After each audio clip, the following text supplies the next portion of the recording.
You wake up on your 80th birthday, but you don't feel old. You look 35. Your body is still strong, your mind is sharp, and according to your doctor, you could live for another 120 years. It sounds like humanity has finally defeated aging. You would have enough time to travel the world, master several careers, and watch generations of your family grow up. But there's one problem. If everyone lives to 200, retirement might not begin until you're 150. And that would only be the beginning. Aging doesn't happen because of one biological clock hidden inside the body. It happens as different kinds of damage gradually accumulate. Cells stop working properly, DNA becomes damaged, and organs lose their ability to repair themselves. Now imagine medicine becoming capable of attacking those problems separately. Damaged organs could be replaced. Harmful cells could be removed before they affected the tissue around them. Other treatments might correct certain genetic damage or help the body repair itself more effectively. No single discovery would make humans immortal, but a combination of treatments could keep people healthier for far longer and gradually push the human lifespan toward 200 years. At first, those treatments would probably be rare and expensive. The wealthy wouldn't simply be able to purchase a better life. They could purchase more life. But if the treatments eventually became available to everyone, reaching 200 might feel as ordinary as reaching 80 does today. At 30, you might still be seen as barely beginning adulthood. Marriage and starting a family could happen decades later than they do today. The pressure to have your entire future figured out while you were young might disappear. Choosing the wrong career at 25 would no longer feel permanent. You could spend 20 years as an engineer, return to school, become a doctor, take a decade away to travel, and still have time to start again. Humanity could benefit too. Scientists might have more than a century to solve difficult problems. Artists could spend decades mastering their craft. Knowledge and experience that once disappeared after a single lifetime could continue developing for generations. Instead of living one life, you could live several. But by your 80th birthday, the world around you would be changing too. Every society depends on generations gradually replacing one another. If lifespans increased faster than birth rates declined, parents, grandparents, great-grandparents, and several generations of descendants could all be alive at the same time. They would all need homes, food, water, energy, healthcare, and transportation. Cities could become denser. Homes could remain occupied for more than a century, making it even harder for younger people to find somewhere affordable to live. Governments might encourage people to have fewer children. If that failed, they could raise the legal age for parenthood, reward child-free households, or limit how many children a family could have. Humanity might overcome one biological limit only to replace it with a legal one. And even if society found room for everyone, it would still have to decide what billions of long-lived people would do for 200 years. Today's retirement systems weren't designed to support someone for another 135 years after they stopped working. If people remained healthy beyond the age of 150, governments would face enormous pressure to push retirement much later. The reward for receiving another century of life could be another century of work. At 80, you might still be waiting for a promotion because your manager, now 110, has no intention of retiring.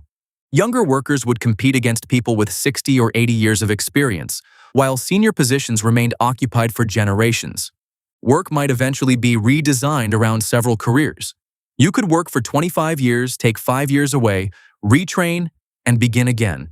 Instead of one retirement, people might receive several long breaks throughout life. But only those who could afford to stop earning would enjoy them. For the wealthy, time would become the most valuable asset of all. Investments that grow for 150 years could turn ordinary fortunes into unimaginable ones. Property, businesses, and political influence could remain under the control of the same people for more than a century.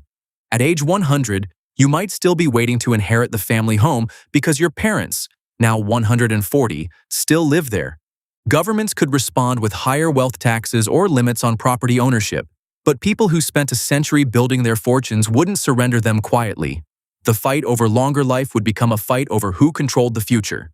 Careers and money wouldn't be the only things stretched beyond recognition. Relationships would be too. Until death do us part feels different when a marriage could last 160 years. Some couples might grow together through experiences no couple today could imagine. Others could become completely different people after 50 or 100 years. Families would become enormous and complicated.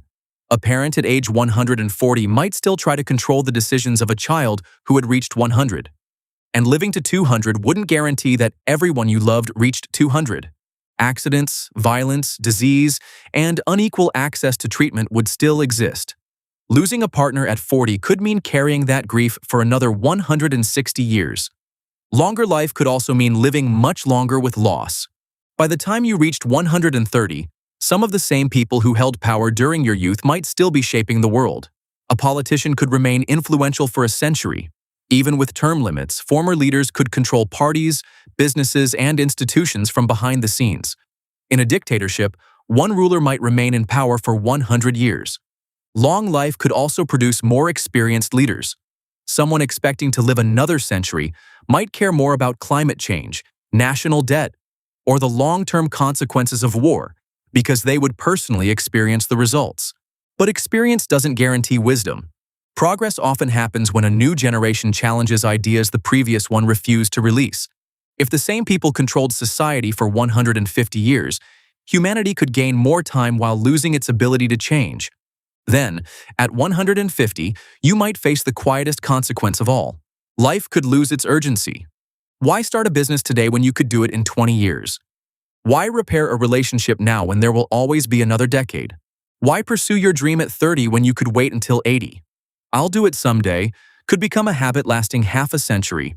By then, you would carry memories from several careers, relationships, homes, and versions of yourself. The person in your oldest memories might feel less like your younger self and more like someone you once knew. Extra time could remove some pressure. Failure wouldn't feel permanent when another purpose might be waiting decades ahead. But more time would only give you more chances. It wouldn't tell you what to do with them. So, return to your 80th birthday. You still look 35, and another 120 years may be waiting for you. But tomorrow, you return to work. Your manager isn't retiring for another 40 years. Your parents still own the family home. The same leaders have held influence for longer than you've been alive, and the government has introduced new restrictions on having children. You received the lifetime humanity always dreamed about. It simply came with a price no one expected. Maybe the value of a life was never determined by how much time it contained, but by the fact that its time eventually ran out.